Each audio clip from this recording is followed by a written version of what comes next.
தென்னாடுடைய சிவனை போற்றி என் நாட்டவர்க்கும் இறைவா போற்றி. தென்னாடு வலை தொலைக்காட்சி நேயர்களுக்கு அன்பு வணக்கம். எங்களுடைய வலை தொலைக்காட்சியின் வழியாக சைவத்துக்கும் தமிழுக்கும் தங்களால் இயன்ற பெரும் பணிகளை ஆற்றி வருகின்ற ஆற்றலாளர்களை நாங்கள் நேர்முகம் கண்டு அதனை காலத்தின் தேவை கருதி இந்த மின் தளத்திலே பதிவிட்டு வருகின்றோம். அந்த வகையிலே தமிழ்நாட்டிலே தோன்றிய நாங்கள் எல்லோரும் நன்கு அறிந்திருக்கக்கூடிய ஒருவர்தான் தவத்திரு ஆடலரசு ஐயா அவர்கள். அவர்களினுடைய மகனாக இன்றைக்கு சைவத்தமிழ் உலகிலே பல பணிகளை தன்னுடைய தலைமேற்கொண்டு சிவப்பணியாக ஆற்றி வருகின்ற கைலை மணி சைவத்தமிழ் மணி ஒளியகம் ஒளியரசு ஐயா அவர்கள் எங்களோடு இங்கே இணைந்திருக்கின்றார்.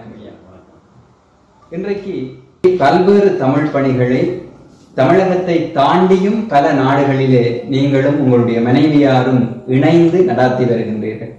எங்களுடைய தென்னாடு செந்தமிழாகம சிவமடமாக இருக்கட்டும் சரி, அது சார்ந்து இருக்கக்கூடிய அமைப்புகளாக இருக்கட்டும் சரி, உங்களுடைய பணி எங்களுக்கு தேவையாக இருக்கின்றது. அதனாலே தான் நீங்கள் அடிக்கடி இங்கே வந்து போகிறீர்கள். உங்களுடைய தந்தையாரிடத்திலே இருந்து நாங்கள் இந்த நேர்முகத்தை ஆரம்பிப்பது பொருத்தமானதாக இருக்கும் என்று நான் நினைக்கின்றேன். மறைமலை அடிகளார், அழகர் அடிகளார் போன்றவர்களோடு எல்லாம் இணைந்து உங்களுடைய தந்தையார் பணியாற்றி இருப்பதாக நாங்கள் அறிகின்றோம். அவரை பற்றிய ஒரு அறிமுகத்தை எங்களுடைய அடியவர்களுக்காக. வணக்கம். என்னுடைய தந்தையார் செங்கல்பட்டு மாவட்டம், அப்பொழுது செங்கல்பட்டு மாவட்டம், இப்பொழுது காஞ்சிபுரம் மாவட்டம் என்று சொல்லப்படுகிற அந்த பகுதியில் குடுவாஞ்சேரின்னு ஒரு இடம் இருக்கிறது. அங்கே உள்ள ஒரு கிராமம் நந்திவரம் என்று பெயர். நாடகமாயிடும் நந்திகைச்சரம் என்று தேவாரத்தோடு வருகிறது. அது ஒரு வைப்புத்தலம். அந்த தலத்தில் என்னுடைய தாத்தாவுக்கும் பாட்டிக்கும் மகனாக பிறந்தார். எங்கள் குடும்பம் எங்கள் தாத்தா காலத்திலிருந்து அது முன்னால் ரொம்ப சைவ பாங்கான குடும்பம். அதனால் எங்கள் தந்தையார் வளர்ப்பு அப்படி சைவம் தமிழும் சார்ந்து வளர்க்கப்பட்டார். அது படிப்படியாக அப்படி வளர்ந்து அவர் பள்ளி இறுதி வரை தான் படித்தார். அதுக்கப்புறம் மேற்கொண்டு படிப்பதற்கான சூழல் அமையவில்லை, தாத்தா காலமானதாக. அந்த நிலையில் அவர்களாகவே முயன்று நல்ல தமிழ் பயின்று கொஞ்சம் கொஞ்சமாக தன்னுடைய தமிழ் அறிவையும் சைவ உணர்வை வளர்த்து கொண்டார். அவர்கள் தாத்தா காலத்துக்கு பின்னால் சென்னை மாநகரத்தில் சைதை என்ற பகுதி, சைதாப்பேட்டை என்ற பகுதியில் குடியேறினார். அந்த நேரத்தில் அவராகவே 1938, அவர் பிறந்தது 1921, 1938 ஏறக்குறைய 17 வயது இருக்கிற போதே அவர்கள் மறைமேடுகளை சென்று காண வேண்டும் என்ற அவா அவருக்கு ரொம்ப அதிகம். ஏன்னா அவருடைய தனித்தமிழ் உணர்வு, அவருடைய சைவ உணர்வு இதெல்லாம் அவருக்கு ரொம்ப பிடித்தமாக இருந்தனால அவரை சென்று பார்க்க வேண்டும் என்று விரும்பி அவராகவே அவரை சென்று பார்க்கிறார். அப்படி சென்று பார்க்கிற போது ஒரு அறிமுகத்துக்கு ஒரு செய்யுள் நடையில, கவிதை நடையில ஒரு கடிதம் எழுதி கொண்டு போகிறார். அவரே என்னுடைய தந்தை கவிதை நடையிலேயே ஒரு கடிதம் எழுதி கொண்டார். திருமுக பாசனம் போல என்று சொல்லலாம். இப்படி கொண்டு போகிறார்.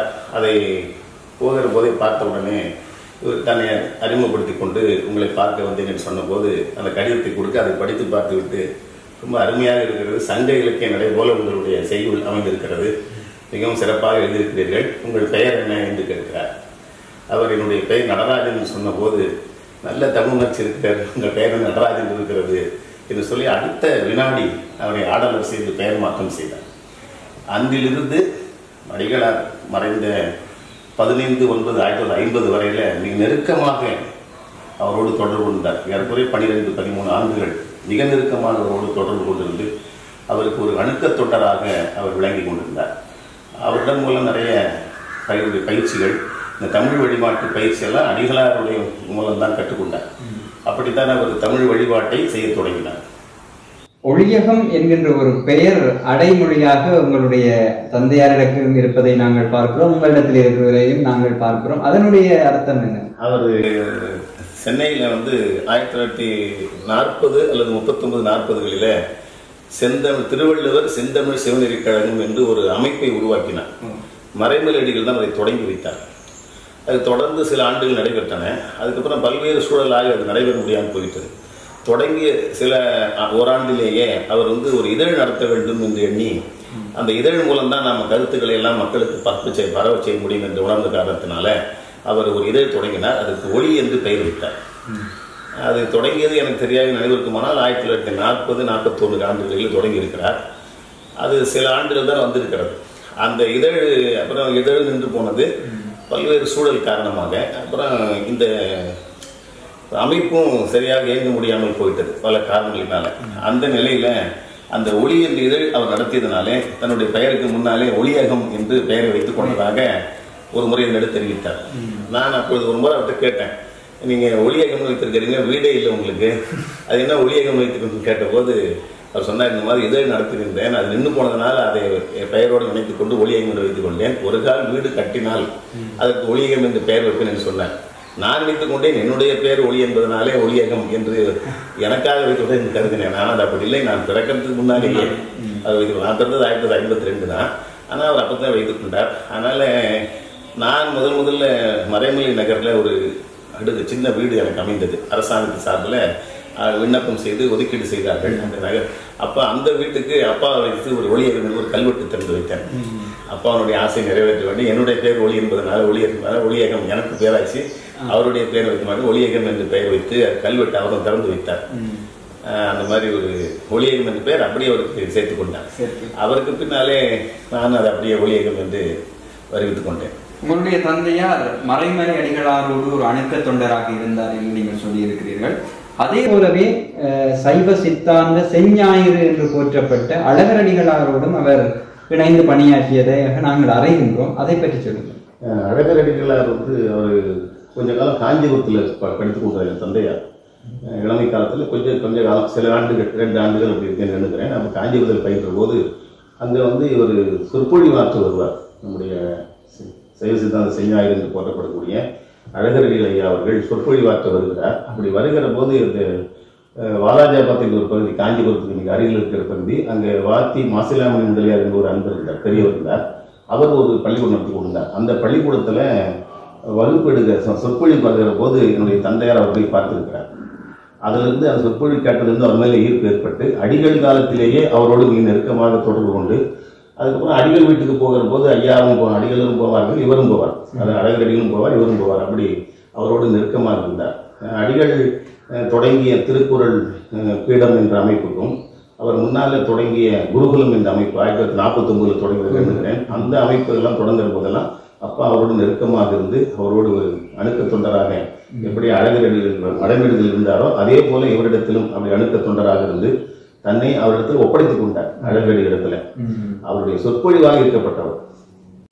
ஏராளமான சைவ தமிழ், அதாவது தமிழ் மொழி ரீதியாகவே பல வாழ்வியல் சடங்குகள் திருக்குடமுழுக்கிலே இருந்து, அதாவது கரு முதல் திருவரை நீங்கள் ஆற்றி வைத்திருக்க கொண்டிருக்கிறீர்கள். இந்த செயல் வீச்சு எப்படி உங்களுக்கு வந்து உங்களுடைய தந்தையாரிடத்திலே இருந்து இயல்பாக கிடைத்ததா? அப்படி அந்த செயல் வீச்சினூடாக நீங்கள் பயணித்துக் கொண்டிருக்கிற போது நீங்கள் என்னென்ன சவால்களை எதிர்நோக்குகிறீர்கள்? அதாவது என்னுடைய தந்தையார் மறைமொழியில் தொடர்பு கொண்டு அவரோட பழகிய காலத்துல அவர் சொன்னாரா, இன்னைக்கு நிறைய பேர் சொற்பொழிவாற்றுகள் இருக்கிறார்கள், நிறைய கவிதை எழுதுகிறீர்கள், நீங்கள் நல்ல கவிதை எழுதுகிறீர்கள், கவிதை எழுத ஆற்றல் இருக்கிறார்கள். ஆனால் நம்முடைய வாழ்வியல் சடங்குகள் வழிபாடுகளை எல்லாம் நம்முடைய தாய்மொழியாக தமிழ் செய்வதற்குத்தான் ஆள் இல்லை. ஆனால் அதை நீங்கள் செய்ய வேண்டும் என்று மறைமுறையடிகள் என் தந்தையாருக்கு அறிவுறுத்தியிருக்கிறார். அப்படி அவர் காலத்திலேயே அவர் செய்ய தொடங்கினார். ஒரு செய்தி இந்த சொல்ல வேண்டும். மறைமலடிகளுடைய மனைவி சௌந்தரவல்லி அம்மையார் காலமான போது அவருடைய இந்த 16ஆம் நாள் வழிபாடு என்கிற வழிபாட்டை அடிகளார் அவர்கள் என்னுடைய தந்தையாரைத்தான் செய்ய சொன்னாராம். அப்ப என்னுடைய தந்தையார், எனக்கு என்ன தெரியும், நான் ரொம்ப சின்ன பையன், எனக்கு எப்போ தெரியும் அப்படின்னு சொன்னபோது, அதுக்கு வயதெல்லாம் தேவையில்லை, நல்ல தமிழ் உணர்வு, இசையோடு பாடுகிற வல்லமை இருந்தால் போதும் என்று சொல்லி என்னென்ன வழிபாடு செய்ய வேண்டும், அதுக்கு என்னென்ன முறை என்று அவரே ஒரு தாளில் முதல்ல திருவிளக்கு வழிபாடு, இல்லக விளக்குது, சோதியேஸ்வரரே ஒளிவளர் விளக்கே, அடுத்தது அருள்நீர் கலச வழிபாடு, ஏவிடக்கடல் பட்டு இலக்கிய அவரே எழுதி கொடுத்து, அவரே அது ஒரு பெயரு, அதுக்கு பற்றி என்னென்ன பாடம் சொல்லலாம் எழுதி அவரே கைப்பாட எழுதி கொடுத்து, இதை வைத்துக் கொண்டு நீங்கள் செய்யலாம், உங்களுக்கு பாடல் மனப்பாடம் சொன்னால் புத்தகத்தை வைத்து கூட படிக்கலாம், தவறில்லை என்று சொல்லி சொன்னதாக என் தந்தையார் சொல்வார். அப்படித்தான் அவர் தொடங்கினார். அப்படி தொடங்கிய போது அவரோடு பண்டித ராமநாதர்கள் இருந்தார், குலசை ராமநாதர்கள் சொல்வார்கள். திருமந்திரத்துக்கு திருவாசகம்லாம் ஒரே எழுதியவர், சித்தாந்த சாத்து ஒரே எழுதியவர். அவரும் கூட உதவியாக இருந்து, அப்பாவோட உதவியாக இருந்து அதை செய்ததாக என்னுடைய தந்தையார் சொல்வார். அப்படி அவர் மூலமாக தமிழ் வழிபாட்டை அவர் எடுத்து சென்றார். அப்படி கொஞ்சம் கொஞ்சம் படிப்படியாக நடந்து அடிகளார் இடத்துல வருகிற அன்பர்கள் யாராவது திருமணம் புதுமணிகள் சொன்னால் உடனே நீங்கள் தமிழில் இவரை வைத்து செய்யுங்கள், ஏன் வடமொழியில் செய்கிறீர்கள் என்று சொல்லி வலியுறுத்தி தந்தையாரை ஆற்றுப்படுத்தி நீங்கள் செய்யுங்கள்னு சொல்லி அப்படி படிப்படியாக உங்களுடைய தந்தையார் செய்ய தொடங்கினார். அதே நிலையில் அவருடைய மாணவராக விளங்கிய நம்முடைய அழகரடிகள் ஐயா அவர்களும் அப்படி தமிழ் வழிபாடு செய்து கொண்டிருந்தார். அப்படியே இருவருமாக இணைந்து அங்கே சென்று செய்ய தொடங்கினார்கள். அப்படியே படிப்படியாக அவர்கள் இந்த வெறும் வாழ்வியல் சடங்கு மட்டும் போதாது, நம்முடைய ஆன்மனத்துக்காக செய்யப்படுகிற தீக்கை போன்றவற்றையும் தமிழ் செய்ய வேண்டும் என்று அடிகளார் சொல்ல அப்படி படிப்படியாக செய்ய தொடங்கினார். அதற்கு அடிப்படையாக இருந்தவர் நம்முடைய அழகரடிகள் ஐயா. அவருடைய மகனுடைய மாணவர் அழகரடிகள். ஆனால் அவரிடத்தில் இவர் சமயம், விசேடம், நிர்வாணம், ஆசிரியம் என்று நிலைகளை எல்லாம் பெற்று படிப்படியாக செய்ய தொடங்கி ஏறக்குறைய 1998 வரையில் அடிகளார் என்னோட தந்தையார் செய்து கொண்டார். தொடர்ந்து எப்போ என்று நினைவில்லை, அது எந்த ஆண்டு சரியாக நினைவில்லை. ஆனால் வந்து அவர் நிறைவு செய்தது 1998. அதுக்கப்புறம் கொஞ்சம் அவருக்கு உடல் நலிவு ஏற்பட்டதுனால கொஞ்சம் கொஞ்சமாக செய்ய இயலாது என்பதனால அந்த நேரத்தில் சென்னையில் சைவ மறைமொழிகள் தொடங்கிய சைவ சித்தாந்த பெருமன்றம் என்று சைவ சமாஜம் என்ற பெயர் முதல் இருந்தது. பின்னால் அது சைவ சித்தாந்த பெருமன்றம் என்று தமிழ்படுத்தினார்கள். அந்த அமைப்பில் இருக்கிற அன்பர்கள் ஒரு ரத்னசாமி ஐயா அவர்கள் ஒரு முறை இந்த மாதிரி இந்த ஆண்டு 99வது ஆண்டு நம்முடைய 1999 இந்த மாதிரி இந்த ஆண்டு நம்முடைய சைவ சார்ந்த பெருமத்துறை மாநாடு பாண்டிச்சேரி நடைபெற இருக்கிறது. அங்கே வந்து நீங்கள் விரும்புகிற அன்பர்களுக்கு தீக்கை செய்து வைக்க வேண்டிய எங்கள் அப்பா கடிதம் எழுதினார். அப்போ என் தந்தையார் விடையாக எழுதுகிற போது எனக்கு உடல்நிலை சரியில்லை, அதனால் எனக்கு வருவதற்கு வாய்ப்பில்லை, நீங்கள் தக்க ஒருவரை ஏற்பாடு செய்து கொடுங்கள் என்று எழுதும் போது வைரத்த சுவாதிகள் திருப்ப அப்படி இல்லை, நீங்கள் உங்கள் மகனை தயார் செய்து அனுப்ப வேண்டும் என்று அவர் கடிதம் எழுதியதை இடத்தில் காட்டி இந்த மாதிரி சொல்லுகிறார், என்ன செய்யலாம் என்று கேட்டார். அது நீங்கள் தான் முடிவு பண்ண வேண்டும் சொன்னேன். அப்போ அவர் சொன்னார், இந்த மாதிரி உனக்கு நான் அந்த ஆசிரியர் திருமுழுக்கை செய்து வைக்கிறேன் என்று சொல்லி எனக்கு அந்த ஆசிரியர் திருமுழுக்கை அவர் செய்து வைத்தார். செய்து வைத்து இன்று முதல் நீ செய்யலாம் என்று சொன்னார். 1999 மே மாதம் எண்ணுகிறேன் பாண்டிச்சேரி மாநாட்டில் ஒரு 9 அன்பர்களுக்கு சமய தீக்கை நான் வன்முறை செய்தேன். அதிலிருந்து தொடர்ந்து செய்து வருகிறேன். அப்படித்தான் அவர் வந்து தனக்கு பின்னாலும் ஒருவர் செய்ய வேண்டும் என்று கருதி என்னை ஆற்றுப்படுத்தி எனக்கு அதுக்கான முறைகளை எல்லாம் முதலே சிறு வயதிலிருந்தே நான் அப்பா கூட எல்லா வழிபாட்டையும் செய்து வருவேன். தீக்கை இப்போ நிகழ்ச்சி செய்ய போதெல்லாம் கூட சேர்ந்து உதவி செய்வேன், தொண்டு செய்வேன். அந்த அடிப்படையில் இதை அப்படியே தொடர்ந்து செய்ய தொடங்கினேன்.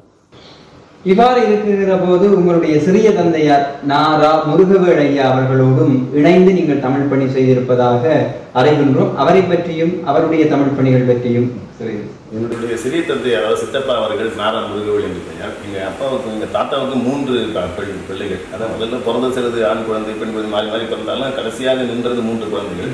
ஒருவர் மூத்தவர், அவர் தேவராஜன் பெயர். 2வது என்னுடைய தந்தையார் நடராஜன். 3வது என்னுடைய சிறிய தந்தையார் சவுந்தரராஜன். 3 பேர். இந்த 3 பேருமே அதே சைவ நெறியிலேயே வளர்ந்தார்கள். என்னுடைய பெரிய தந்தையார் தேவராஜன் ஐயா அவர்கள் சென்னை மாநகராட்சி நிறுவனத்தில் ஒரு பள்ளிக்கூடத்தில் தமிழாசிரியராக பணி செய்தார். அவர் தமிழ் பண்டிட் படித்தார். அந்த காலத்தில் தமிழாசிரியர் வேலை செய்தார். என்னுடைய தந்தையார் படிப்பதற்கு வாய்ப்பு இல்லாமல் போனது. ஆனால் அவர் மேற்கொண்டு புலவர் வகுப்பு படிக்க வேண்டும் என்று கரந்தை தமிழ்ச்சங்கத்தில் ஒரு விண்ணப்பம் வாங்கி வந்தார் அப்பா. அப்போ அந்த நேரத்தில் என்னுடைய தாத்தா அவர்கள் உனக்கு ஓரளவுக்கு பரவாயில்ல, தம்பி வந்து படிக்கணும், அவர் வந்து அப்போ அந்த பள்ளி இறுதி தேர்வு வெற்றி பெற முடியாமல் போயிடுது. அந்த சூழலில் அப்போல்லாம் பள்ளி இறுதி தேர்வு தோற்று போனாலும் புலவர் படித்துக் கொள்ளலாம். அதனால் நீங்கள் அந்த விண்ணப்பத்தை தம்பிக்கு கொடு என்று சொல்லி எங்கள் அப்போ சித்தப்பா முருகவேல் சவுந்தரராஜன் சித்தப்பா அவர் முருகவேலுக்கு கொடுத்து அதன் மூலம் படிக்க சொல்லி கரந்தையில் போய் படித்து வந்து அப்படி படிப்படியாக அவர் படித்தார். அவர் அப்புறம் பிஓயில் படித்தார், அப்புறம் எம்ஓயில் படித்தார், அப்புறம் எம்ஏ படித்தார். அதுக்கப்புறம் அவர் வந்து சென்னையில் சில பள்ளிக்கூடங்களில் முத்தியால்பேட்டையில் இருக்கிற ஒரு பள்ளிக்கூடத்தில் தமிழாசிரியர் பணி செய்தார். அப்படி சில இடங்களில் பணி செய்து கொண்டிருந்த நேரத்தில் கிறித்துவ கல்லூரி தாம்பரம் கிறித்துவ கல்லூரியில் அந்த தமிழ்துறையில் அவருக்கு விரிவுரையாளர் பதவி கொடுத்தாங்க. அந்த சூழலில் 1962 என்று எழுதுகிறேன். அந்த நேரத்தில் அப்பொழுதைய முதலமைச்சராக இருந்தவர் பக்தவச்சலம் ஐயா இருந்தார். அவர் வந்து இங்கே ஒரு தமிழ் இலக்கிய வழிபாடு கூட்டம் ஒன்றத்துக்கு வந்திருக்கிற போது இவர் அதை பேசியிருக்கிறார். என்னுடைய சிறிய தந்தையார் அந்த கல்லூரி சார்பில் பேசியிருக்கிறார். அதை பேசி முடித்த உடனே அவர் உட்கார்ந்த போது அவரை அழைத்து நன்றாக தமிழ் பேசுகிறீர்கள், நல்ல பேச்சாற்றல் இருக்கிறது உங்களுக்கு, நீங்கள் எங்கே படித்தீர்கள் என்று கேட்டபோது நான் சொல்லி மறைமொழிகளோடு தொடர்பு எல்லாம் சொல்லுவேன். திருக்கோயில் இதழ்கள் நடைபெறுகிறது எங்களுடைய அரசாங்க சார்பில், அறநிலைத்துறை சார்பில், அதற்கு நீங்கள் அந்த ஆசிரியர் பொறுப்பை நீங்கள் ஏற்றுக்கொள்ள வேண்டும் என்று அந்த கூட்டத்தில் பேசினது வைத்து கேட்டிருக்கிறார். அப்படி வந்து 1962 மே மாதத்திலிருந்து அவர் திருவடி அவர் காலமாகிற வரை 1985 வரையில் அவர் தான் திருக்கோயில் ஆசிரியராக ஏறக்குறைய 22 ஆண்டுகள் தொடர்ந்து 22 ஆண்டுகள் தொடர்ந்து அது ஆசிரியராக இருந்தார். நல்ல அருமையான கட்டுரைகள், சைவ சித்தாந்தம் சார்ந்த கட்டுரைகள், இலக்கியம் சார்ந்த கட்டுரைகள் எல்லாம் நிறைய ஏராளமான ஆயிரக்கணக்கான கட்டுரைகள் எழுதியிருக்கிறார் 22 ஆண்டுகளாக. அப்படி அவர் வந்து தமிழுக்கும் சைவத்துக்கும் ரொம்ப தொண்டு செய்தார். தமிழகத்தில் இருக்கிற பல்வேறு திருமணங்களுக்கும் அவரை அழைத்து அவரை சொற்பொழிவார் சொல்வார்கள். இப்போ இருக்கிற தர்ம ஆதீனம், திருவாவூர் ஆதீனம், அப்புறம் திருப்பனந்தாள் எஜமான் சுவாமிகள், மதுரை ஆதீனம், குன்றக்குடி ஆதீனம் போன்ற ஆதீனங்களெல்லாம் அவரை கூப்பிட்டு அழைத்து அவரை சொற்பொழிவு சுற்றி அவருக்கு நல்ல விருதுகள் எல்லாம் கொடுத்திருக்கிறார்கள். இலங்கையில் கூட அவர் வந்து ஒரு 3-4 முறை வந்து இங்கே சொற்பொழிவெல்லாம் ஆற்றிருக்கிறார். அதெல்லாம் அப்போ இருந்த இதழ்களெல்லாம் அதெல்லாம் எங்கள் வீட்டில் வைத்து கொண்டிருந்தார். அப்படி இலங்கைக்கு வந்திருக்கிறார். டெல்லியில், பம்பாயிலெல்லாம் வந்து தமிழ் சங்கங்கள், சைவ அமைப்புகள்லாம் போய் அவர் பேசியிருக்கிறார். அப்படி எங்கள் அப்பாவோடு நெருங்கி அதே நேரத்தில் அந்த தமிழுக்கும் சைவத்துக்கும் தொண்டு செய்திருக்கிறார். இந்த வழிபாட்டு முறையில் அவர் பழகி கொள்ளவில்லை. எங்கள் அப்பா பழகிற மாதிரி வழிபாட்டு செய்கிற அந்த வழிபாட்டு செய்கின்ற நிலையில் அவர் இல்லை. ஆனால் நிறைய அளவில் சொற்பொழிவாற்றுவார். தமிழை வழிபாடு செய்வதை ஆதரித்து பேசுவார். அதை பரவ வேண்டும் என்று சொல்வார். அப்படிப்பட்ட ஆற்றலாக விளங்கியவர். அவர் வந்து அவருடைய தமிழ் புலமை எந்த அளவுக்கு அவர் தமிழ் படித்தாரோ அந்த அளவுக்கு ஆங்கிலமும் படித்தார். மறைமலடிகள் இடத்துல என்னுடைய தந்தையார் அவரை முதல் அறிமுகப்படுத்திய போது இவர் என்னுடைய இளவல், இவர் பேர் சவுந்தரராஜன் சொன்னபோது, என்ன சவுந்தரராஜன் என்று பெயர் இருக்கிறீர்கள், வடமொழி பெயராக இருக்கிறது, இன்று முதல் இவர் பேர் முருகவேல் என்று பெயர் மாற்றம் செய்தார். அவருடைய புனை பெயர் முருகவேல். நம்முடைய மறைமலடிகளுக்கு இன்னொரு புனை பெயர் முருகவேல் என்று வைத்திருந்தார். அதனால் அந்த பெயரை அவருக்கு சூட்டி அவரிடத்தில் என்னுடைய தந்தையார் அறிமுகப்படுத்திலிருந்து அவ்வப்போது பல்லாவரம் நாங்கிருந்து சைதாப்பேட்டை, அங்கேருந்து ஒரு 5-6 கிலோமீட்டர் தான் இருக்கும். அங்கே வந்து அவரிடத்தில் பாடம் பயின்றது. அவரிடத்தில் ரொம்ப நெருக்கமாக பழகி அவர் வாழ்ந்த காலத்திலேயே மறைமலடிகள் மாட்சி என்று ஒரு நூல் எழுதி வெளியிட்டார். திருவிக்காவை வைத்து வெளியிட்டார். மறைமலடிகளுடைய சிறப்புகளை எல்லாம் தொகுத்து அவர் வாழ்ந்த காலத்திலேயே தமிழ்நாட்டு மில்டன் என்று போற்றப்படக்கூடியவர் மறைமலடிகள் என்று ஒரு நூலை செய்தார் என்று சிறிய தந்தையார் நாரா முருகவேல் அவர்கள். அவரை போன்ற ஒரு தமிழ் படித்து அதே நேரத்தில் ஆங்கிலமும் படித்து அந்த ஆங்கிலத்தில் வர மிகப்பெரிய அருளாளர்கள் சொல்லப்படுகிற மேலை நாட்டு எழுத்தாளர்கள் கட்டுரை கடிமுகம் நூல்களை எல்லாம் படித்து அதில் வர கருத்துக்கள் நம்முடைய கருத்துக்கள் எப்படி ஏந்து போகுது என்பதை அந்த நடை அப்படியே அந்த சொற்றொடர் இங்கே வருது என்பதை எடுத்துக்காட்டி திருக்கோயில கட்டுரைகள் எல்லாம் அந்த ஃபுட்நோட் என்று எழுதுவார்கள். தமிழ் இருக்கும், கீழே அந்த ஆங்கில அடிக்குறிப்பு போட்டிருப்பார். சில இடங்களில் அந்த வெளிநாட்டு இருக்கிற கவிதைகள், வெளிநாட்டு பெரிய சான்றோர்கள் எழுதிய கவிதைகள் எல்லாம் அப்படியே தமிழ் படுத்தி எழுதியிருப்பார், தமிழ் நடையில் எழுதியிருப்பார். அப்படி ஒரு பேராற்றல் கொண்டவர் என்னுடைய சிறிய தந்தையார் புலவர் நாரா முருகவேல் அவர்கள். ஒரு பரம்பரை தொடர்ச்சியாக இன்றைக்கு நீங்கள் இந்த பணியை செய்து கொண்டிருக்கிறீர்கள். மிக மகிழ்ச்சியாக இருக்கிறது. நாங்கள் தென்னாடு செந்தமிழாகவும் சிவபடம் சரி அல்லது யாழ்ப்பாண இந்த பகுதியாகட்டும் சரி, உங்களுடைய வருகை அடிக்கடி இங்கே நடக்கிறது. ஒரு காலத்திலே தமிழ்நாட்டுக்கும் இடையிலான தொடர்பு துண்டிக்கப்பட்டிருந்தது. இப்போது அந்த பயணங்கள், போக்குவரத்து என்பது ஒரு எந்த விதமான மட்டுப்பாடுகளும் இல்லாமல் நடந்து வருகிறது. இலங்கையையும் தமிழ்நாட்டையும் ஒப்பிட்டால் சைவ சமயத்தினுடைய எழுச்சி எப்படி இருக்கிறது உங்களுடைய பார்வை? தமிழ்நாட்டில் ஓரளவுக்கு இருக்குது, பெரிய அளவில் இருக்குதுன்னு சொல்ல முடியாது. நாங்கள் தமிழ் வழிபாட்டுக்கு எதிர்ப்பு அதிகமாக தான் இருக்கிறது. நாங்கள் செய்கிற வழிபாட்டை எல்லாம் ஏளனம் பேசுகிற, கிண்டல் பேசுகிற, கேலி பேசுகிற, பரிகாசம் பண்ணுகிற ஒரு நிலையிலிருந்து உடல் இருக்கிறது. ஆனாலும் ஏதோ வளர்த்து கொண்டிருக்கிறார்கள். ஆனால் இங்கே நம்ம இலங்கையில் பொறுத்தவரை, ஈழத்தில் பொறுத்தவரை நமக்கு தமிழுக்கும் சைவத்துக்கும் பேராது இருப்பதாக நான் எண்ணுகிறேன். ஏனென்றால் என்னுடைய தந்தையார் இங்கே வந்த காலத்தில் தந்தையாரும் 2 முறை வந்திருக்கிறார். ஏதோ திருமணத்துக்கு ஒரு முறை வந்ததாக சொல்லியிருக்கிறார். அப்புறம் தலைப்பயணமாக ஒரு முறை ஒரு 30-40 வந்து கூட வந்திருக்கிறார். அப்போதே சொல்லுவார், அங்கே நம்ம நாட்டை விட இலங்கையில் ஈழத்தில் தமிழுக்கு ரொம்ப ஆதரவாக இருப்பார்கள், தமிழும் சைவம் 2 கண்களாக பார்க்கக்கூடியவர்கள் இருக்கிறார்கள் என்று சொல்வார். எனக்கு அப்படித்தான் தோன்றுகிறது. நீங்கள் இலங்கை, இந்தியா இவற்றை தாண்டியும் வேறு நாடுகளுக்கும் சென்று உங்களுடைய சைவ தமிழ் பணிகளை ஆற்றி இருக்கிறீர்களா? அதை பற்றி முதல்ல 2010 வந்து மொரீஷியஸ் என்னை அழைத்திருந்தார்கள். என்னுடைய தந்தையார் அப்போ காலமான ஒரு 2 ஆண்டு காலம் வந்து 2008 என்னுடைய தந்தையார் திருவிழா இருந்தார். 2010 என்னை மொரீஷியஸ் அழைத்திருந்தார். அங்கே என்னுடைய தந்தையாரோடு தீக்கை பெற்ற ஒரு 15-20 அன்பர்கள் இருக்கிறார்கள். அவர்கள் தமிழ்நாட்டுக்கு வந்து பெற்றுக்கொண்டார்கள். அதில் ஒருவர் செங்கமராயன் என்று பெயர், செங்கல்வராயன் என்ற பெயரை அவங்க செங்கமராயன் என்று சொல்வார்கள். என்னுடைய தந்தையார் அவர் செங்கல்வராயன் என்று சொல்ல வேண்டும் என்று சொல்லி அவருக்கு தீக்கை பெயராக அருள்நந்தீசம் என்று பெயர் வைத்தார். அவர் வந்து என்னை அழைத்து அங்கே ஒரு 10 நாள் 12 நாள் இருக்க வைத்து அங்கே ஒரு 67 அன்பர்களுக்கு நான் முதல்ல மொரீஷியஸில் போய் தீக்க பண்ணேன். வெளிநாட்டில் பண்ணது அதுதான் முதல் முறை. அது சில கோயில் வழிபாடுகள் மற்ற நிகழ்ச்சிகள்லாம் செய்ய சொன்னேன். அப்படி முதல்ல மொரீஷியஸ் போனேன். அதுக்கப்புறம் சிங்கப்பூருக்கு ஒரு முறை அங்கே இருக்கிற லாவண்யாங்கிற ஒரு அம்மையார், அவர்கள் நல்ல தமிழ் தொண்டெல்லாம் சைவ தொண்டெல்லாம் செய்கிறார்கள். அவர்கள் ஒரு முறை அழைத்து அங்கே ஒரு 7-8 அன்பர்களுக்கு செய்ய சொன்னார். அதே அந்த ஒரு 4 நாள் 5 நாள் தங்கியிருந்தோம். இடையில ஒரு முறை மலேசியாவுக்கு அழைத்து சென்று அங்கேயும் ஒரு 6-7 அன்பர்களுக்கு விசேட சமய நீக்கி செய்யும்படி கேட்டுக்கொண்டார். அதுக்கப்புறம் இலங்கைக்கு இப்போது இந்த தொடர்புனால தென்னாடு பார்த்திபனுடைய தொடர்புனால இங்கே அடிக்கடி வந்து இங்கேயும் நீக்கி செய்கிற ஒரு சூழல் ஏற்படுத்திருக்கு. இப்போ அமெரிக்காவுக்கும் செல்ல வேண்டிய ஒரு சூழல் இருந்தது. ஆனால் அது எனக்கு இலங்கைக்கு வர வேண்டிய சூழல்னால அந்த விசா எனக்கு அந்த நேரத்தில் போய் அந்த இன்டர்வியூக்கு நேரம் ஒரு பேட்டிக்கு போக முடியல. அதனால் ஒரு தள்ளி போயிருக்கிறது. அங்கேயும் அழைத்திருக்கிறார்கள். இன்றைக்கு உலகம் முழுவதும் சைவமும் தமிழும் உங்களை போன்றவர்களினாலே பரவுவதை எண்ணி நாங்கள் பெருமைப்படுகின்றோம், மகிழ்ச்சிப்படுகின்றோம். இன்றைக்கு இருக்கக்கூடிய சூழ்நிலையிலே இளைய பிள்ளைகள் மத்தியிலே சைவமும் தமிழும் சென்று சேர்வதற்கு எவை தடையாக இருக்கிறது என்று நீங்கள் கருதுகிறீர்கள்? தமிழ் மூலம் சிவதீட்சை பெறுவதற்கு இளைய பிள்ளைகள் ஆர்வமாக இருக்கிறார்கள். பெரும்பாலும் இளையவர்கள் தமிழ் மூலம் பெறுவதற்கு ஆர்வமாக இருக்கிறார். என்ன காரணம் சொன்னால் வடமொழி மந்திரம் வந்து அதுக்கு ஒலிக்குறிப்பு ரொம்ப முக்கியம், உச்சரிப்பு ரொம்ப முக்கியம். அந்த ஒலிக்குறிப்பு ஒரு கால் மாறி நாம் ஒலிக்குறிப்பு ஒலித்தால் அப்படி ஆகுமானால் அதுக்கு எதிர்மறையான விளைவுகள் ஏற்படும் என்று சொல்வது அவர்கள் சொல்லுவ மரபு. நம்ம சொல்லலை, அவர்கள் சொல்லுகிறார்கள். அதனால சில பேருக்கு வடமொழியில் செய்தால் ஏதாவது பிழை வந்துவிடுமோ என்று கருதி தமிழ் வழிபாட்டை ஏற்றுக்கொள்ளுகிற ஒரு சூழல் தமிழ்நாட்டில் நிறைய அறிவிருக்கு. நிறைய என்னுடைய தந்தையார் செய்த போது 30-40 பேர் செய்தார் என்றால் ஒரு நிகழ்ச்சியில் நான் இப்போ ஏறக்குறைய 90 பேர் 100 பேர் 150 பேர் செய்ய வேண்டியிருக்காங்க. ஒரு நாள் முழுவதும் உட்கார்ந்து செய்கிற நிலை ஏற்பட்டு. அதனால் தமிழ்நாட்டில் இதுக்கு வரவேற்பு இருக்கிறது, எதிர்ப்பும் இருக்கிறது. இந்த மாதிரிலாம் செய்யக்கூடாது, இந்த மொழியெல்லாம் செய்ய வேண்டும். என்னுடைய தந்தையாரும் நானும் செய்கிற முறைகள்லாம் வித்தியாசமாக இருக்கிறது, ஜிகேலாம் செய்யக்கூடாதுன்னு சொல்லுவார்கள். ஆனாலும் அது ஓரளவுக்கு நன்றாக பரவி இருக்கிறது. நான் ஏறக்குறைய 1999 75 ஆண்டுகளாக செய்து கொண்டிருக்கிறேன். எனக்கு தெரிஞ்சு சரியாக கணக்கு வைத்துக் கொள்ளவில்லை. ஏறக்குறைய ஒரு 50,000 நெருங்கி இருக்கேன். சமய தீக்கை மட்டுமே நான் சொல்லுவேன். அது ஒரு விசேட தீக்கை, அதில் ஏறக்குறைய அதில் ஒரு 3/4 பங்காவது கட்டாயம் செய்திருப்பார்கள்.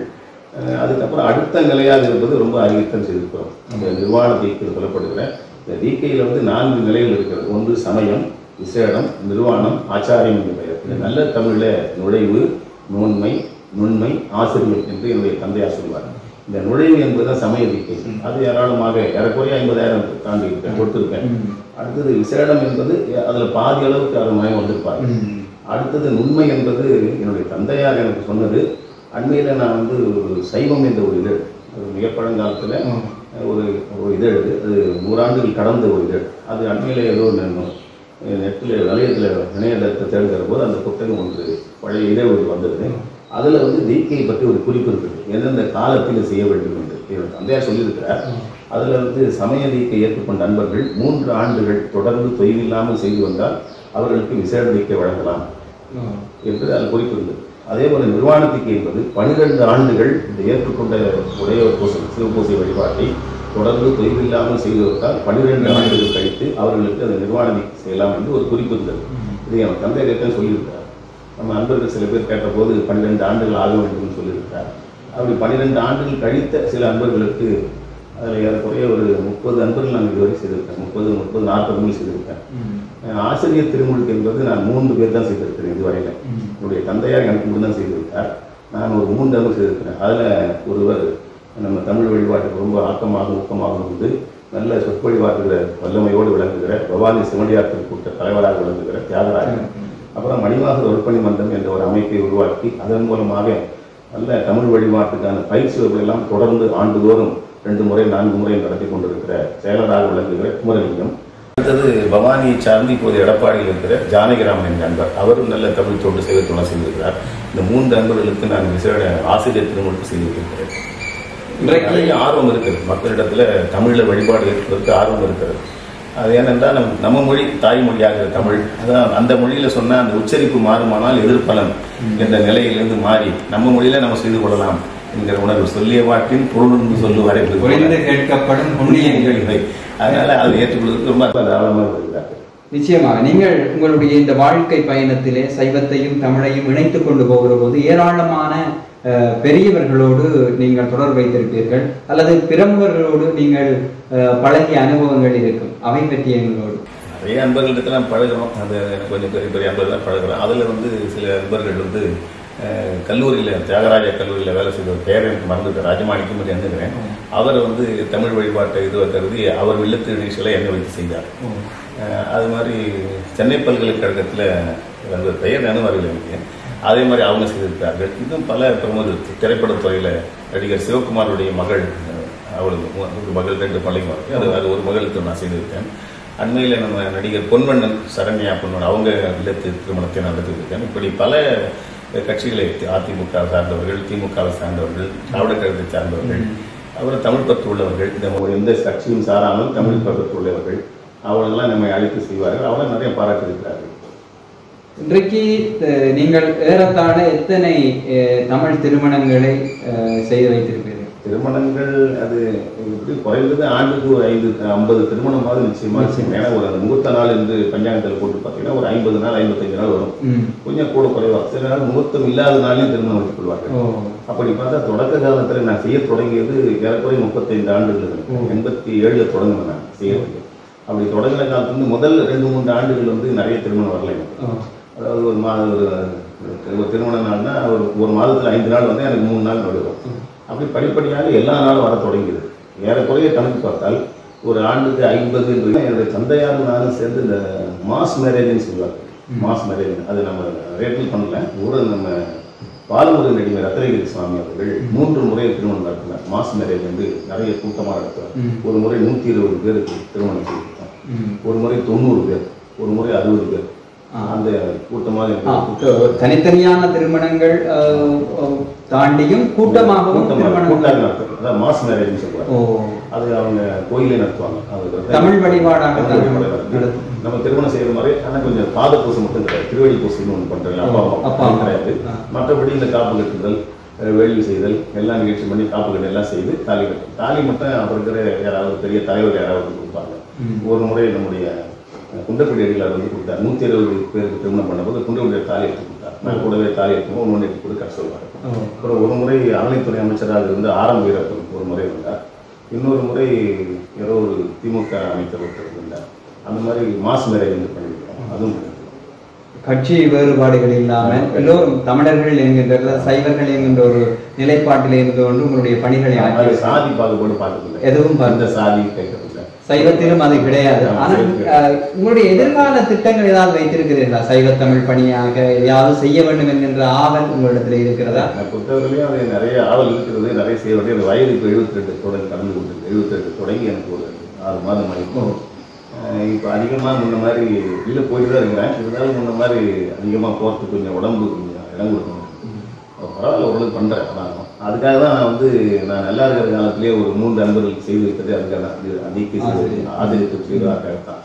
அவங்கெல்லாம் செய்ய தொடங்கணும். அவங்க இதை விட அதிகமாக கொண்டு செல்ல முடியும் என்ற நம்பிக்கை எனக்கு இருக்குது. என்னுடைய தந்தையாரை விட நான் அதிகம், என்னை விட அவர்கள் இன்னும் அதிகமாக செய்யக்கூடும் என்ற நம்பிக்கை எனக்கு இருக்கிறது. அவர்கள் இதை மேலும் எடுத்து செல்வார்கள். கட்டாயம் இதை எடுத்து செல்ல வேண்டும். ஏன்னா நம்முடைய மொழியில் நம்முடைய கடவுளை நாம் வழிபடுவது நம்முடைய தனி உரிமை. இதுல நீதிமன்றங்களோ அரசாங்கங்களோ ஒருபோதும் தலையிடக்கூடாது. தலையிட நாம் அனுமதிக்கக்கூடாது. என்னுடைய கடவுளை, என்னுடைய வாழ்வியல் சடங்குகளை, என்னுடைய ஆன்மீக நலத்துக்காக செய்யப்படுகிற தனிமனித வழிபாட்டை நான் என்னுடைய முயற்சி எனக்கு இருக்கிற உரிமை. இதுல யாரும் தலையிட விடக்கூடாது. அந்த வகையில் இதை வந்து கட்டாயம் கொண்டு செல்ல வேண்டும். நிறைய ஆர்வம் இருக்கிறது மக்களுக்கு. அது இன்னும் பரவலாக செய்யப்பட்டால் அதிகமாக மக்களுக்கு வந்து சேர்ந்து நம்முடைய தமிழுக்கும் சைவத்துக்குமாக அவர்கள் பணி செய்ய முடியும். தமிழை செய்வதனால நமக்கு ரொம்ப எளிமையாக எதையும் தெரிந்து கொள்ள முடியும். அதுக்கு ஏராளமான திருமுறைகள் நம்மிடத்தில் இருக்கிறது. அவையெல்லாம் வெறும் பாடல்னு சொல்லிவிட முடியாது. அவையெல்லாம் மகா மந்திரங்கள் என்று சொல்லக்கூடிய வகையில் உள்ளவை. நம்முடைய உமாபதி சிவன் கூட ஒரு பாடலில் சொல்லுவார், மந்திரம் 7 என்பதனாலே 7 திருமுறை மந்திரமாக உள்ளது என்று கூட ஒரு வரி வரும். ஒரு பாடல் நினைவில்லை. மந்திரம் 7 கூட என்பதனாலே 7 திருமுறைகளாக அமைந்திருக்கிறது என்ற பொருள்பட உமாபதி ஒரு பாடல் இருக்கிறார். அதனால் அவையெல்லாம் மந்திரங்கள். அதை சொல்லி நாம் செய்கிறது நமக்கு ரொம்ப சிறப்பு. நல்ல நலங்கள் எல்லாம் வந்து சேரும். அப்படி நிறைய நலங்கள் சேர்ந்ததையெல்லாம் நிறைய அன்புகள் தெரிவித்திருக்கிறார்கள். நிறைவாக உங்களிடத்திலே ஒரு கேள்வி. இன்றைக்கு நாங்கள் பல இடங்களிலே உங்களை பார்க்கிற போது நீங்கள் வழிபாடு ஏற்றுகிற இடங்களாக இருக்கட்டும் சரி, வாழ்வியல் சடங்குகளை நடாத்தி வைக்கக்கூடிய இடங்களாக இருக்கட்டும் சரி, உங்கள் அருகிலே இருப்பவர் உங்களுடைய மனைவியார், துணைவியார். உங்களுடைய பங்களிப்பு எப்படி இருக்கிறது? மனைவி வந்து முதல்லலாம் இங்கே கூட்டு போகிறதில்லை. என்னுடைய தந்தையார் வந்து ஒரு 1.5 ஆண்டு காலம், ஏறக்குறைய 1.25 ஆண்டு காலம் ஒரு படுக்கையாக இருந்தார். நினைவாற்றலோடு இருந்தார். நல்ல திருமுறைகள் விளக்கம் சொல்வது அதெல்லாம் சொன்னார். ஆனால் எழுந்து நடமாட முடியாமல் போயிட்டு, அதனால் அவரை கவனித்துக் கொள்ள வேண்டிய ஒரு சூழல் எனக்கும் இருந்தது, அவளுக்கும் இருந்தது. அடுத்தது என்னுடைய தந்தையார் காலத்துக்கு முன்னாடி என்னுடைய தாயார் அவங்க என்னோட தான் இருந்தார்கள். அவங்க ஏறக்குறைய 86-87 வயது வரை இருந்தார்கள். இந்த தந்தையார் 2008, அம்மா காலமானது 2015. அந்த இடைப்பட்ட இந்த 7 ஆண்டுலையும் அங்கேயும் கூட்டு போகல. தனிப்பட்ட முறையில் அம்மாவை பார்த்துக்கிறதுக்கு நான் வெளியில் வந்து அம்மாவை பார்த்துக்கிறதுக்கு முதல்ல அப்பாவையும் சேர்த்து பார்த்துக்கினாங்க. அதுக்கப்புறம் எங்கே போனாலும் அது எங்கள் அப்பா அம்மா சொல்லுவாங்க, நாங்கள் 2 பேர் இருக்கும்போதாண்டா எங்கேயும் கூட்டும் போகல, அதனால் எங்களுக்கு பின்னாடி நீ இவளை எங்கேயும் எல்லா இடமும் நீ கூட்டும் போனோன்னு ரொம்ப வற்புறுத்தி சொல்லுவாங்க. எனக்கு அந்த எண்ணம் இருந்தது, எனக்கு பின்னாடி கூட்டும் போனது.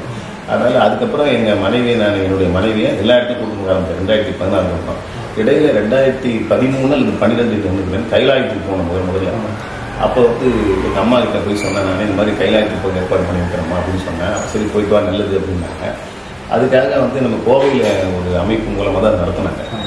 அவங்க நடத்தினவங்க வந்து சுப்புன்னு ஒருத்தர், மூர்த்தின்னு ஒருத்தர். அவங்க 2 பேரும் எனக்காக என்னோட சில 8 நண்பர்கள் சேர்ந்தாங்க அந்த பயணத்தில். அப்போது அவங்க தொலைபேசியில் பேசுகிற போது ஒரு நாள் சொன்னார், இந்த மாதிரி மற்ற 8 நண்பர்கள் இடத்துல முன்பணம் அனுப்ப சொல்லியிருந்தார். விமான சீட்டு பதிவு கட்டி முன்பணம் கேட்டதாகவும் இங்கே அனுப்பலாமான்னு கேட்டாங்க. நீங்கள் அனுப்பி வைங்கன்னு சொல்லிட்டு நான் இவங்களுக்கு ஃபோன் பண்ணிங்கன்னா ஏன் அவங்களெல்லாம் கேட்டீங்க, என்ன கேட்கலீங்க, இல்லை உங்களை நாங்கள் நன்கொடையாக தான் உங்களை கூட்டும் போகிறோம், உங்களை வந்து உதவி நீங்கள் பணமே கொடுக்கணும், உங்களை நாங்கள் கூட்டும் போகிறது ஒரு பெருமையாக நினச்சி ஒரு பாக்கியமாக நினச்சி கூட்டும் போகிறோம், உங்களுக்கு பணம் கொடுக்கணும் அப்படின்னு சொன்னாங்க. அந்த பேசிகிற போது தொலைபேசியில் பக்கத்துலேயே மனைவி இருந்தா, அம்மா அந்த இடத்துல இருந்தாங்க. உடனே ஃபோன் பேசி வச்ச உடனே இவ கேட்டேன், எங்க உங்களை தான் சும்மா கூட்டு போகிறாங்களே, அதுக்குன்னு சேர்த்த பணத்தை என்ன வச்சு கூட்டு போங்கன்னு சொன்னேன். அப்போ எங்கள் அம்மா கிட்ட நான் சொன்னேன், இல்லைம்மா 15 நாள் ஆகும், அவ்வளோ நாள் 3 நாள் இருக்க முடியுமா அப்படின்னு கேட்டேன். அம்மா சொன்னாங்க, என்னால் எங்கேயும் போக முடியாது, அம்மாவை அவளையும் எங்கேயும் அனுப்பி கூட்டு போதில்லை, கைலாயத்துக்குலாம் அப்புறம் 2வது முறை போக முடியுமா, நீ போகும்போது இவரை கூப்பிட்டு போங்க, நான் வேணா அக்கா வீட்டில் இருக்கிறேன் சொல்லி எங்கள் சின்ன அக்கா வீட்டில் இருக்கிறேன் அவங்க ஒத்துக்கினாங்க. பொதுவாக எங்கள் அம்மா எங்கே போனால் 2 நாள் 3 நாள் கழிச்சோடனே தொலைபேசியில் போட்டு எங்கே கூப்பிட்டு போட சொல்லுவாங்க. அந்த சூழலில் என் அம்மா சொன்ன உடனே நான் உடனே அவங்களுக்கு தொலைபேசியில் சொல்லி மாதிரி என்னுடைய மனைவி கூப்பிட்டு வரேன்னு சொல்லி அவளுக்கு அந்த பணத்தை கொடுத்து முதல்ல நான் அவளை கூப்பிட்டு போனது கைலாயத்துக்கு தான். கைலாயத்துக்கு பயணம் தான் கூப்பிட்டு போனேன். அது போயிட்டு வந்தோம். அப்படி போயிட்டு வந்து அதுக்கப்புறம் படிப்படியாக எல்லா பயணத்துக்கும் கூட ஆரம்பித்தேன். அம்மா காலத்துக்கு பின்னாடி எல்லா பயணத்துக்கும் நான் கூப்பிட்டு போனேன். பெரும்பாலும் விட்டுட்டு வரதில்லை. அவளும் கூட வந்து கொஞ்சம் உதவிலாம் செய்வோம். ஏன்னா கூட பழகி பார்த்ததுனால இந்த செய்கிற உதவிக்கெல்லாம் கூடவே இந்த வழிபாட்டு எடுத்து வைக்கிறது கொண்டு கூட இந்த நிகழ்ச்சி கூட கொடுத்துருக்காங்க. இப்போ பாடம் செய்வான், கொஞ்சம் இசை, அதாவது கற்றுக்கல இருந்தாலும் கொஞ்சம் இசையோட பாடம், அதனால் கூடவும் சில நேரத்தில் பாடலாம். அதனால் தொடர்ந்து அவங்களையும் நான் அழைத்து கொண்டு போயிருக்கேன். நிச்சயமாக உங்கள் வாழ்வியல் பணிகளை நாங்கள் நினைத்து பார்க்கிற போது பிரமிப்பாக இருக்கிறது. ஆயிரக்கணக்கானவர்களுக்கு தமிழிலே திருமணங்களை செய்து வைத்திருக்கிறீர்கள், 50,000க்கும் மேற்பட்ட மாணவர்களுக்கு நுழைவு தேர்ச்சி அளித்திருக்கிறீர்கள். இப்படி ஏராளமான பணிகள் உங்களை பின்பற்றி இன்றைக்கு நீங்கள் தீர்க்கை வழங்கி இருக்கக்கூடிய பவானி தியாகராஜன் ஐயாவாக இருக்கட்டும், அவரோடு இணைந்திருக்கக்கூடியவர்களாக இருக்கட்டும், பல பணிகளை செய்து வருகின்றார்கள். எனவே உங்களுடைய வாழ்வு காலம் இன்னும் பல்லாண்டுகள் நீடித்து சைவத்தமிழ் உலகு வளம் பெற வேண்டும் என்கின்ற ஒரு விண்ணப்பத்தை நாங்கள் இறைவனிடத்திலே முன்வைக்கின்றோம். அடிக்கடி நீங்கள் இலங்கைக்கும் எங்களுடைய திருமணத்துக்கும் வருகை தர வேண்டும். இந்த மிக நெருக்கமான நேரச் சூழலில் எங்களுக்காக இந்த நேரத்தை ஒதுக்கி எங்களுடைய தென்னாடு அன்பர்களுக்காக உங்களுடைய தந்தையாரை பற்றியும் உங்களை பற்றியும் பல விடயங்களை எங்களோடு பகிர்ந்து கொண்டீர்கள். மிக்க நன்றி. உங்கள் பணி தொடரட்டும். தென்னாடு பணியுடைய சிவமடத்தினுடைய பணியை சிறப்பான வந்து எதிர்காலத்தில் தமிழ் இலங்கை ஈழப்பகுதியில் இலங்கையில் தமிழர்கள் எங்கெல்லாம் வருதோ அங்கெல்லாம் நம்முடைய தென்னாடு மடத்தினுடைய பணிகள் சிறக்காக சேர்ந்து அவர்களும் தமிழ் வழிபாட்டிலும் சைவமும் தமிழுமாக வாழ வேண்டும் என்று எல்லாம் என்னுடைய வழிபாடு கடவுளாக வழங்குகிற திருக்கழுத்துக்கு பெருமானை வணங்கி உங்களையும் நன்றி தெரிவித்து வாழ்த்தி நிறைவு செய்யும். நன்றி. வணக்கம். வணக்கம். தென்னாடுடைய சிவனை போற்றி, எந்நாட்டவர்க்கும் இறைவா போற்றி.